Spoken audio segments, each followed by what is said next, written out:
जय हिंद, वंदे मातरम। स्वागत है आप सभी का फ्री एग्जाम जिन यूट्यूब चैनल पर। दोस्तों, अगर आप आरबीआई ऑफिस अटेंडेंट का एग्जाम देने वाले हैं तो ये आज की वीडियो आपके लिए अति महत्वपूर्ण साबित होगी, जिसमें हमने केवल उन्हीं प्रश्नों को शामिल किया है जिस प्रकार के प्रश्न आपके एग्जाम में पूछे जाएंगे। तो आपको सेशन में अंत तक बने रहना है और अंत में कमेंट करके बताना है कि 50 प्रश्नों में आपका क्या रहा स्कोर, कितने प्रश्न आप सही कर पाए। तो चलिए आज के सेशन को प्रारंभ करते हैं। उससे पहले अगर आप चैनल पर नए हैं तो चैनल को सब्सक्राइब करके बेल आइकन को जरूर प्रेस कर लें। पहला शानदार प्रश्न आपके स्क्रीन पर है। पूछा गया है कि भारतीय रिजर्व बैंक की स्थापना किस वर्ष में की गई थी? 1934, 1935, 1947 या फिर 1950 में? तो जल्दी से कमेंट कीजिए और सही उत्तर बताइए कि भारतीय रिजर्व बैंक की स्थापना किस वर्ष में की गई थी। राइट आंसर हो जाएगा 1935 में। कब? तो 1935 में भारतीय रिजर्व बैंक की स्थापना की गई। याद रखेंगे, गलती नहीं करेंगे।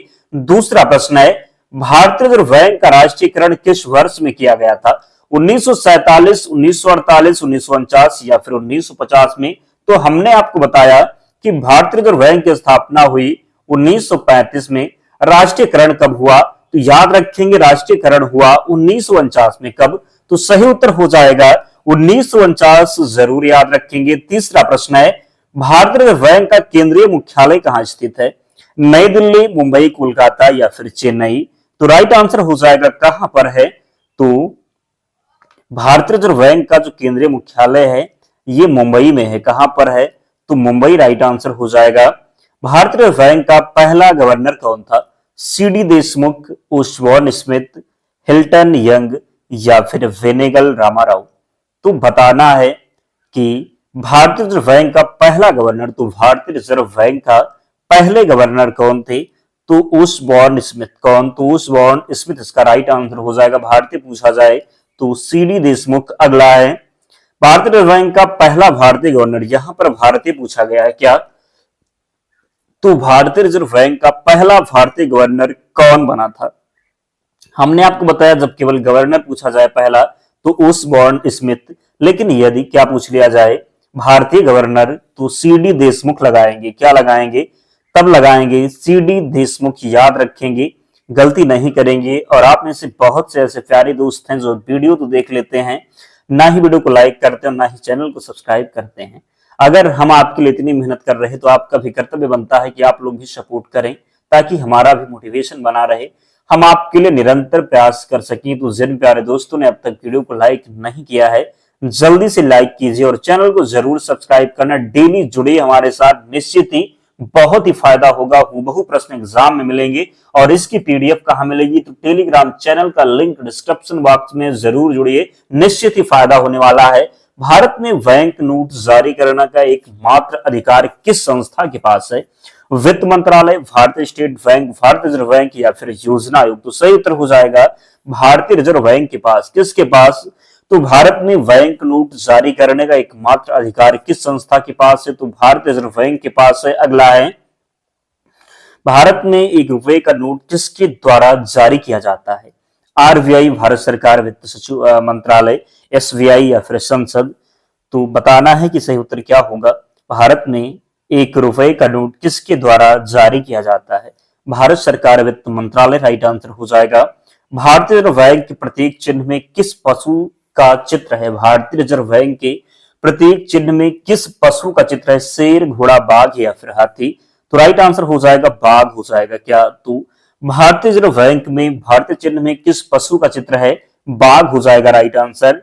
बैंक दर निर्धारित करने का कार्य कौन करता है? नाबार्ड, आरबीआई, सेबी या फिर एसबीआई? तो बैंक दर निर्धारित करने का कार्य कौन करता है? बैंक दर निर्धारित करने का कार्य आरबीआई करता है। क्या हो जाएगा सही उत्तर? तो याद रखेंगे आरबीआई होगा। क्या होगा? तो आरबीआई होगा। सीआरआर जिसको आप कहते हैं कैश रिजर्व रेशियो, क्या कहते हैं? तो सीआरआर को कहते हैं कैश रिजर्व रेशियो का संबंध किससे है? बैंकों द्वारा आरबीआई के पास नगद आरक्षित रखना। क्या? तो बैंकों द्वारा आरबीआई के पास नगद आरक्षित रखना। सीआरआर का संबंध किससे है? तो सीआरआर का संबंध हो जाएगा बैंकों द्वारा आरबीआई के पास नगद आरक्षित रखना। एसएलआर किससे संबंधित है? बैंकों द्वारा तरल संपत्ति बनाए रखना, नोट छपाई, बीमा, शेयर बाजार। तो राइट आंसर क्या होगा? तो बैंकों द्वारा तरल संपत्ति बनाए रखना। भारत का केंद्रीय बैंक किसे कहा जाता है? एसबीआई, आरबीआई, पीएनबी या फिर नाबार्ड। तो भारत का केंद्रीय बैंक किसे कहा जाता है? भारत का केंद्रीय बैंक आरबीआई को कहा जाता है। किसे कहा जाता है? तो भारत का केंद्रीय बैंक आरबीआई को कहा जाता है। भारत की मौद्रिक नीति का निर्माण कौन करता है? वित्त मंत्रालय, आरबीआई, संसद या फिर नीति आयोग। भारत की मौद्रिक नीति का निर्माण कौन करता है? तो भारत की मौद्रिक नीति का निर्माण आरबीआई हो जाएगा। क्या? तो आरबीआई राइट आंसर होगा। अगला प्रश्न है रेपो रेट। क्या बात करेंगे? तो रेपो रेट से क्या अभिप्राय है? वह दर जिस पर आरबीआई बैंकों को ऋण देता है, बैंक ग्राहकों को ऋण दर, कर दर, बचत दर। तो रेपो रेट से क्या अभिप्राय है? क्या पूछा गया है? तो रेपो रेट से क्या अभिप्राय है? रेपो रेट से अभिप्राय है वह दर जिस पर आरबीआई बैंकों को ऋण देता है। रेपो रेट से क्या अभिप्राय है? तो वह दर जिस पर आरबीआई बैंकों को ऋण देता है। रिवर्स रेपो रेट से क्या तात्पर्य है? तो रिवर्स रेपो रेट से तात्पर्य है वह दर जिस पर आरबीआई बैंकों से धन उधार लेता है। क्या होगा? तो रिवर्स रेपो रेट से क्या तात्पर्य है? तो वह दर जिस पर आरबीआई बैंकों से धन उधार लेता है। अगला है भारतीय रिजर्व बैंक की स्थापना किस अधिनियम के तहत की गई? अगर आप कमेंट करेंगे तो अब आज से डेली आपके लिए प्रैक्टिस सेट होगा। हम आपके एग्जाम से पहले लगभग 1000 प्रश्न कंप्लीट करवा देंगे और विश्वास के साथ कहता हूं, धैर्य रखिए। आपके एग्जाम में इन 1000 प्रश्नों से बाहर एक भी प्रश्न नहीं जाने वाला है। करना क्या है? आपको इनको बार बार देखना है ताकि ये प्रश्न आपके याद हो जाएं, और जब याद हो जाएंगे और आपके एग्जाम में पूछा जाएगा तो फिर आप गलत नहीं करेंगे। इसलिए रिवीजन बहुत जरूरी है। अगर आप रिवीजन नहीं कर रहे तो जो पढ़ेंगे फिर वो भूल जाएंगे, फिर वो एग्जाम में पूछा जाएगा, आपको याद नहीं होगा, फिर कोई फायदा नहीं होने वाला। इसलिए रिवीजन बहुत जरूरी है और हम इसकी पीडीएफ टेलीग्राम चैनल पर प्रोवाइड करवा देंगे, तो लिंक डिस्क्रिप्शन बॉक्स में है, जरूर ज्वाइन करना है। प्रश्न है कि भारतीय रिजर्व बैंक की स्थापना किस अधिनियम के तहत की गई? किस अधिनियम के तहत की गई? आपको पता है आरबीआई एक्ट 1934 हो जाएगा। क्या? तो आरबीआई एक्ट 1934 यहां पर राइट आंसर होगा। गलती नहीं करना है, जरूर याद रखेंगे। अगला है एमपीसी, जिसको आप कहते हैं मॉनेटरी पॉलिसी कमेटी का मुख्य कार्य क्या है? बजट बनाना, ब्याज दर तय करना, नोट छापना, कर वसूलना। तो क्या लगाएंगे? सही उत्तर लगाएंगे ब्याज दर तय करना। क्या हो जाएगा? तो ब्याज दर तय करना। भारत में विमुद्रीकरण कब लागू हुआ? भारत में विमुद्रीकरण कब लागू हुआ? 2014, 2015, 16 या फिर 18 में? तो कब लागू हुआ? तो 2016 में। कब? तो 2016 में। वर्तमान समय में भारत में प्रचलन में सबसे बड़ी मूल्य की करेंसी नोट कौन सी है? 1000, 2000, 500 या फिर 2000। आपको पता है कि वर्तमान में 500 जो है ये जो चलन में है 500 सबसे बड़ी नोट है, याद रखेंगे। क्लियरिंग हाउस का मुख्य कार्य क्या है? चेकों का निपटान, ऋण वितरण, नोट छपाई, कर वसूली। तो क्लियरिंग हाउस का मुख्य कार्य क्या है? क्लियरिंग हाउस का मुख्य कार्य क्या है? तो क्लियरिंग हाउस का मुख्य कार्य हो जाएगा चेकों का निपटान। क्या होगा? तो क्लियरिंग हाउस का मुख्य कार्य चेकों का निपटान हो जाएगा। ओपन मार्केट ऑपरेशन से क्या अभिप्राय है? सोना खरीदना, सरकारी प्रतिभूतियों की खरीद बिक्री, विदेशी व्यापार या फिर नोट छापना। तो ओपन मार्केट ऑपरेशन से क्या अभिप्राय है?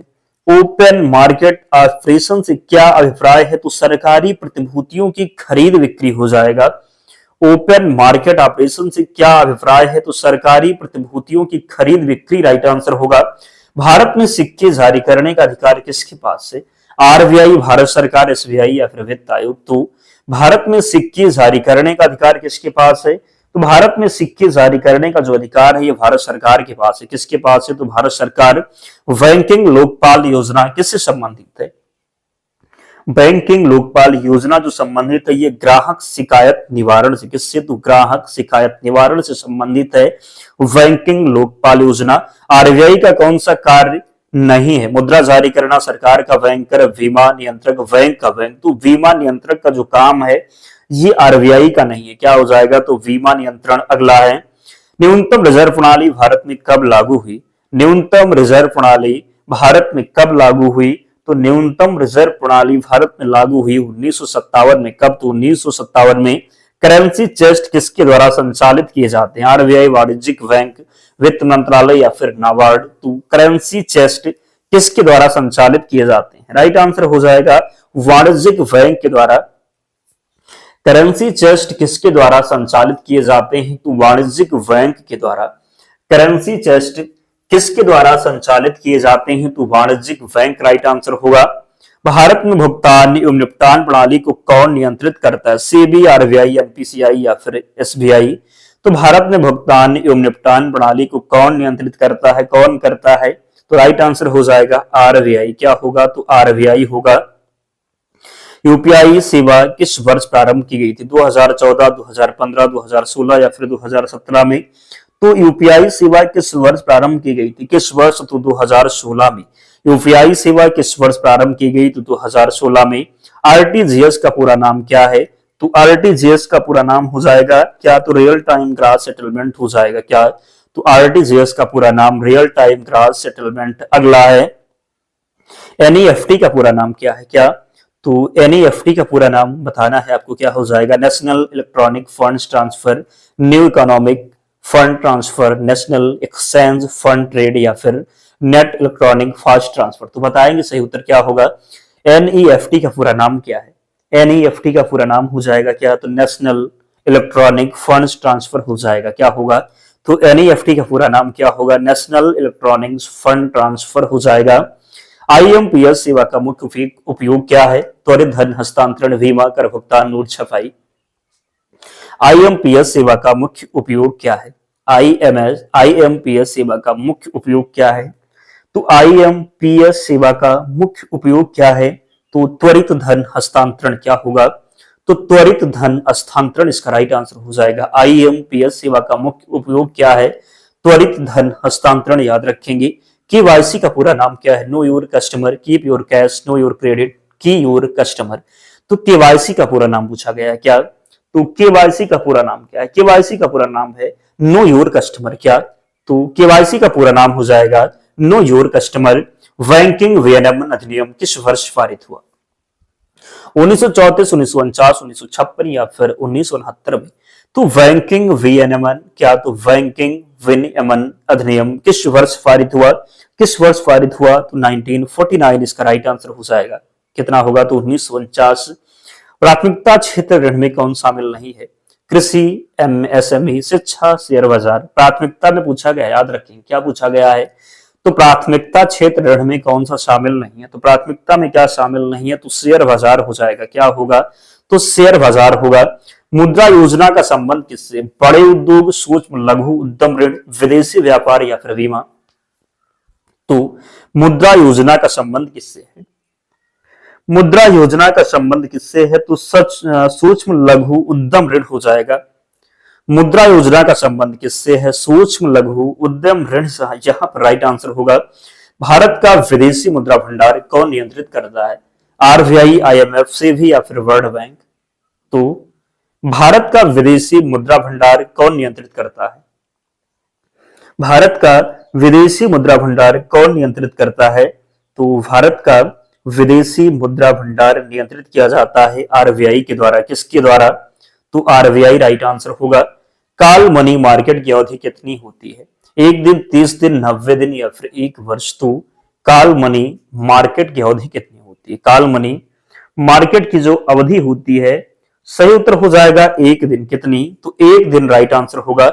ट्रेजरी बिल अधिनियम कितनी अवधि के लिए जारी होते हैं? 91 दिन, 182 दिन, 364 दिन या फिर उपरोक्त सभी। तो ट्रेजरी बिल अधिकतम कितनी अवधि के लिए जारी होते हैं?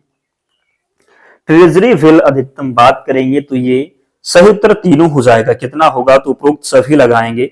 वाणिज्यिक पत्र क्या है? दीर्घकालीन ऋण, अल्पकालीन ऋण साधन, शेयर या फिर बीमा। तो वाणिज्यिक पत्र क्या है? क्या पूछा गया है? तो वाणिज्यिक पत्र क्या है? वाणिज्यिक पत्र हो जाएगा अल्पकालीन ऋण साधन। वाणिज्यिक पत्र क्या है? तो अल्पकालीन ऋण साधन हो जाएगा वाणिज्यिक पत्र। लिक्विडिटी एडजस्टमेंट फैसिलिटी किससे संबंधित है? आरबीआई मौद्रिक नीति उपकरण, कर नीति, बीमा, कृषि ऋण। तो लिक्विडिटी एडजस्टमेंट फैसिलिटी किससे संबंधित है? किससे संबंधित है? तो याद रखेंगे आरबीआई मौद्रिक नीति उपकरण। क्या हो जाएगा? तो आरबीआई मौद्रिक नीति उपकरण। माइक्रो एटीएम का उपयोग मुख्यतः किसके लिए किया जाता है? ग्रामीण बैंकिंग सेवा, शेयर बाजार, बीमा या फिर निर्यात। तो माइक्रो एटीएम का उपयोग मुख्यतः किसके लिए किया जाता है? राइट आंसर होगा ग्रामीण बैंकिंग सेवा। क्या होगा? तो ग्रामीण बैंकिंग सेवा। फिनटेक शब्द किससे संबंधित है? कृषि तकनीक, वित्तीय तकनीक, ऊर्जा या फिर शिक्षा से। तो फिनटेक शब्द किससे संबंधित है? फिनटेक शब्द की बात करेंगे तो ये वित्तीय तकनीकी से संबंधित है। किससे? तो फिनटेक शब्द संबंधित है वित्तीय तकनीकी से। अगला है व्हाइट लेवल एटीएम कौन स्थापित करता है? आरबीआई, निजी गैर बैंक कंपनियां, वित्त मंत्रालय या फिर नाबार्ड। तो व्हाइट लेवल एटीएम कौन स्थापित करता है? व्हाइट लेवल एटीएम कौन स्थापित करता है? तो निजी गैर बैंक कंपनियां हो जाएगा। क्या होगा? तो निजी गैर बैंक कंपनियां यहां पर राइट आंसर होगा। Payment and settlement system act किस वर्ष लागू हुआ? 2005, 2007, 2009 या फिर 2010 में। तो payment and settlement system act किस वर्ष लागू हुआ? किस वर्ष लागू हुआ? तो याद रखेंगे 2007 में। कब? तो payment and settlement system act किस वर्ष लागू हुआ? 2007 राइट आंसर होगा। डीआईसीजीसी का संबंध किससे है? जमा, बीमा, ऋण, कृषि ऋण, शेयर बाजार, विदेशी व्यापार। तो डीआईसीजीसी का संबंध किससे है? डीआईसीजीसी का संबंध हो जाएगा जमा बीमा। क्या होगा? तो डीआईसीजीसी का संबंध है जमा बीमा। डीआईसीजीसी द्वारा जमा बीमा की अधिकतम सीमा कितनी है? डीआईसीजीसी द्वारा जमा बीमा की अधिकतम सीमा कितनी है? 1 लाख, 2 लाख, 5 लाख या फिर 10 लाख। तो डीआईसीजीसी द्वारा जमा बीमा की अधिकतम सीमा कितनी है? याद रखेंगे राइट आंसर हो जाएगा 5 लाख। कितना? तो 5 लाख। कोर बैंकिंग सिस्टम का अर्थ क्या है? नेटवर्क आधारित बैंकिंग, ग्रामीण बैंकिंग, बीमा, कर प्रणाली। तो कोर बैंकिंग सिस्टम का अर्थ क्या है? कोर बैंकिंग सिस्टम का अर्थ हो जाएगा नेटवर्क आधारित बैंकिंग। कोर बैंकिंग सिस्टम का क्या अर्थ है? नेटवर्क आधारित बैंकिंग। ग्रीन बैंकिंग किससे संबंधित है? पर्यावरण अनुकूल बैंकिंग, कृषि, बीमा, डिजिटल मुद्रा। तो ग्रीन बैंकिंग किससे संबंधित है? ग्रीन बैंकिंग संबंधित है पर्यावरण अनुकूल बैंकिंग से। तो ग्रीन बैंकिंग किससे संबंधित है? पर्यावरण अनुकूल बैंकिंग से। लीड बैंक योजना किस वर्ष शुरू हुई? 1969, 1975, 1980, 1991 में। तो लीड बैंक योजना किस वर्ष शुरू हुई? लीड बैंक योजना किस वर्ष शुरू हुई? तो 1969 में। कब? तो 1969 राइट आंसर होगा। क्षेत्रीय ग्रामीण बैंक आरआरबी की स्थापना किस वर्ष हुई? कब हुई क्षेत्रीय ग्रामीण बैंक की स्थापना? याद रखेंगे 1975 राइट आंसर होगा। क्या? तो 1975 इसका राइट आंसर हो जाएगा। दोस्तों 50 प्रश्न थे, तो कमेंट कीजिए और बताइए कि 50 प्रश्नों में आपका स्कोर क्या रहा, कितने प्रश्न आपसे सही हुए, जरूर कमेंट करके बताएं। और इसके पीडीएफ के लिए टेलीग्राम चैनल से जुड़ जाना, लिंक डिस्क्रिप्शन बॉक्स में है, या फिर आप टेलीग्राम पर जाएंगे और सर्च करेंगे फ्री एग्जाम जोन, आपको चैनल मिल जाएगा, ज्वाइन हो जाना, वहां पर आपको सारी पीडीएफ मिल जाएगी। तो मिलते हैं नेक्स्ट वीडियो में, तब तक पढ़ते रहिए, ध्यान रखिए अपना, स्वस्थ और सुरक्षित रहिए। जय हिंद।